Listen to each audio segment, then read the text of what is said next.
प्रतापनगर एक समृद्ध राज्य जहां राजा ने अपनी प्रजा की अलताइट सेवा की। उनके 3 बेटे थे जो एक ही शिक्षालय में पढ़े हुए थे। राजा की उम्र बढ़ने लगी थी और वह चिंतित थे कि उनके बाद राज्य को कौन संभालेगा। इसके लिए उन्होंने अपने बेटों की एक परीक्षा लेने का निश्चय किया। राजा ने अपनी यात्रा पर जाने से पहले सभी पुत्रों को बुलाया और उन्हें एक एक बोरी गेहूं दी।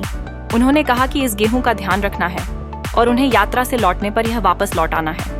सबसे बड़े बेटे ने सोचा कि वह गेहूं को तिजोरी में रख देगा ताकि पिताजी के लौटने पर उसे बिना किसी नुकसान के वापस दे सके। उसे लग रहा था कि यह सबसे सुरक्षित उपाय था। दूसरे पुत्र ने उसी गेहूं को बंजर भूमि पर डाला। उसने सोच लिया कि फसल स्वयं उगाएगी। उसने न तो खेत की स्थिति देखी न ही देखभाल की। उसकी निष्क्रियता ने यह तय कर दिया कि उसकी मेहनत निष्फल रहेगी। तीसरे बेटे ने समझदारी दिखाई। उसने अपने मित्र के साथ मिलकर एक उपजाऊ खेत चुना और वहां गेहूं के दाने बोने का सोचा। उसने खेत का पूरा ध्यान रखा, समय पर खाद और पानी दिया।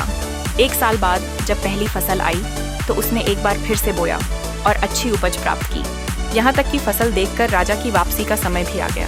राजा ने पहले बेटे का तिजोरी में गया गेहूं देखा, लेकिन वहां केवल सड़ते दाने ही मिले।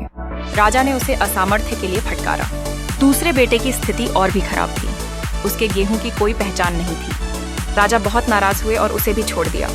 तब तीसरे पुत्र ने अपने लहलहाते खेतों का प्रदर्शन किया। राजा ने देखा कि वहां 50 बोरी से ज्यादा गेहूं उगाया था। राजा की प्रसन्नता का कोई ठिकाना नहीं रहा और उन्होंने तीसरे बेटे को राज्य का उत्तराधिकारी चुनने का निर्णय लिया।